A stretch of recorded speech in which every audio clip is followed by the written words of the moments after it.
Hola, bueno, hoy les voy a explicar los ejercicios número 5 y 6 de balanza de pago, que son los que quedaron pendientes del trabajo práctico número 9, que es el último. En este caso vamos a empezar con el ejercicio número 5. El enunciado del ejercicio número 5 dice: durante 1995, la Argentina realizó las siguientes transacciones económicas internacionales, unidades expresadas en dólares. Este es como el ejercicio número 2 que habíamos visto, que no hay que registrar la partida doble, sino que hay que registrar el saldo en cada uno de los movimientos. Entonces el punto 1 dice: realizó exportaciones por un valor de 20.800 millones e importó por un valor de 19.800 millones. Entonces registramos en las exportaciones, la balanza comercial, 20.800 millones, y las importaciones con signo negativo, ¿sí? Las exportaciones, acuérdense que era con signo positivo, y las importaciones con signo negativo por 19.800 millones. En el punto 2 dice: experimentó una salida de capitales de 200 millones y recibió préstamos del Fondo Monetario Internacional por 3.400 millones.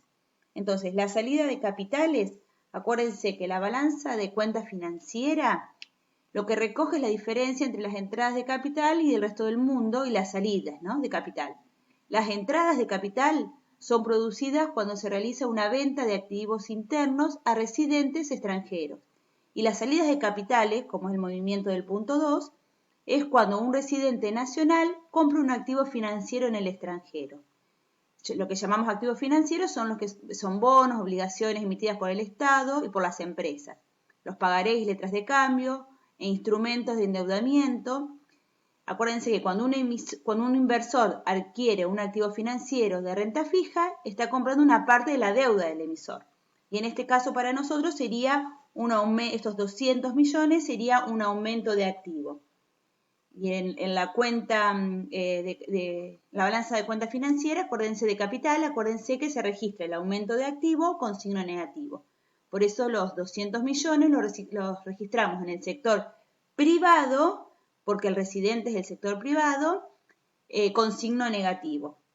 Y por otra parte dice que recibió préstamos del Fondo Monetario Internacional por 3.400 millones. En ese caso es un aumento de pasivos del sector público. El Estado recibe préstamo del Fondo Monetario Internacional por 3.400 millones.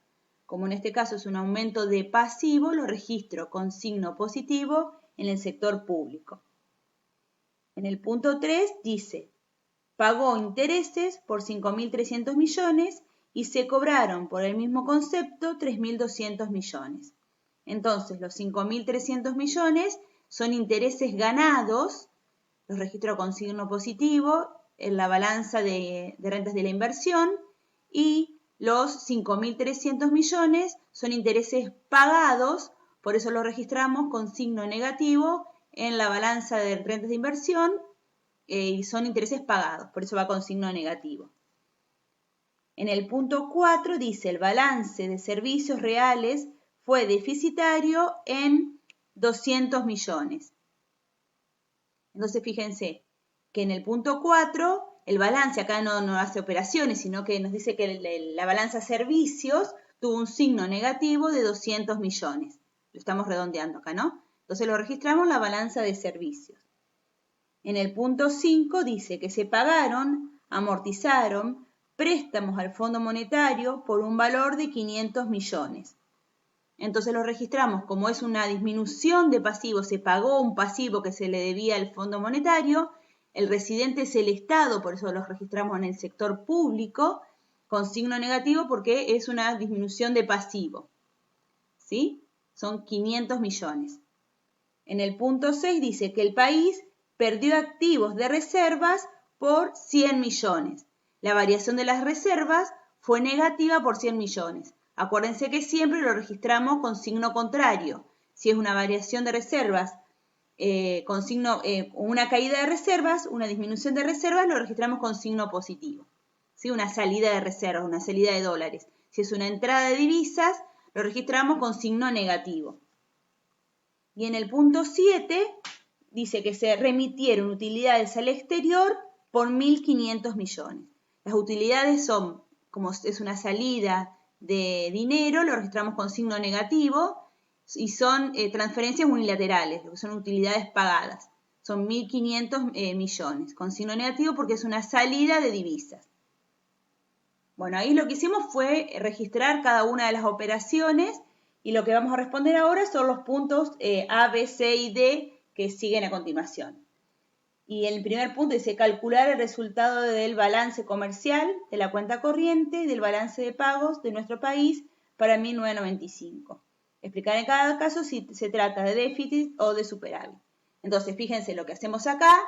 Sacamos la cuenta corriente, sumamos la balanza comercial, la balanza de servicios y las rentas de la inversión y nos da que la cuenta corriente es deficitaria por 2.800 millones.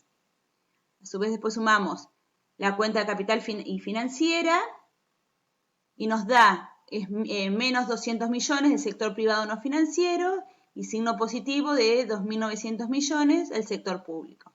La cuenta de capital y financiera nos da con signo positivo 2.700 millones. Y la variación de reserva nos da con signo positivo en 100 millones. Acuérdense que siempre la balanza de pago nos tiene que dar 0 por la partida doble. Entonces, si sumamos esta columna y la de la balanza capital y la variación de reserva, nos da que la balanza de pagos nos da 0. Ese sería el punto A. Perdón, me pasé el otro. Ese sería el punto A. El punto B nos dice explicar cuál es la situación de nuestro país con respecto al resto del mundo, si es deudor o acreedor, y relacionarlo con el financiamiento de la inversión nacional. Entonces, acuérdense lo que vimos en los ejercicios anteriores. En este caso, la cuenta corriente me da negativa, 2.800 millones. En este caso es deficitaria. Si analizamos este saldo negativo en términos de financiamiento de la inversión nacional, decimos que cuando el saldo es negativo, el país no es capaz de financiar su inversión nacional y tiene que recurrir al endeudamiento con el exterior, o sea que es deudor del resto del mundo. La inversión nacional es mayor al ahorro nacional, significa que hay déficit. Esto cuando lo analizamos a través del financiamiento de la inversión. También lo podemos analizar en términos de intereses financieros. Y acuérdense que el país es deudor del resto del mundo cuando paga más intereses que los que debe cobrar y es acreedor del resto del mundo cuando cobra más intereses de los que debe pagar. ¿Sí? En el punto siguiente, en el punto C, dice: supongo que la inversión se financia exactamente con el ahorro privado. Podría estimar el resultado del sector público, aclarar si se trata de un déficit o de un superávit. Entonces, en este caso, acuérdense que lo vieron en teoría, teniendo en cuenta que el ahorro es igual a la inversión. En este caso, fíjense que el ahorro está compuesto, por una parte, por el ahorro privado y por otro lado, por el ahorro interno y por otra parte, por el ahorro externo. Y a su vez, el ahorro interno está dividido por el ahorro del sector privado y por el ahorro del sector público. Entonces, el ahorro es la base para financiar la inversión. Puede ser que el ahorro interno financie la inversión y que el sector externo sea 0, o que el sector público no ahorre porque tenga déficit. ¿Sí? Y lo que pregunta acá, ¿cuánto es el sector externo? Cuando el sector externo es 0, porque el saldo de la cuenta corriente es positivo. Entonces, el ahorro nacional es mayor a la inversión nacional. La inversión se financia con el ahorro nacional. Entonces, el ahorro externo va a ser 0. Hasta le puede prestar al resto del mundo. Seguimos analizando como analizamos recién la cuenta corriente. Si el ahorro privado financia la mitad de la inversión, el ahorro público sería la otra mitad. Si en cambio, si el saldo de la cuenta corriente es negativo, como en este caso, el ahorro nacional es insuficiente para financiar la inversión nacional. Tengo que recurrir al ahorro externo, tengo que salir a pedir prestado. Por el contrario, cuando la cuenta corriente es positiva, me alcanza con el ahorro nacional y no tengo que recurrir al ahorro externo. ¿Sí? Eso es lo que siempre tenemos que analizar.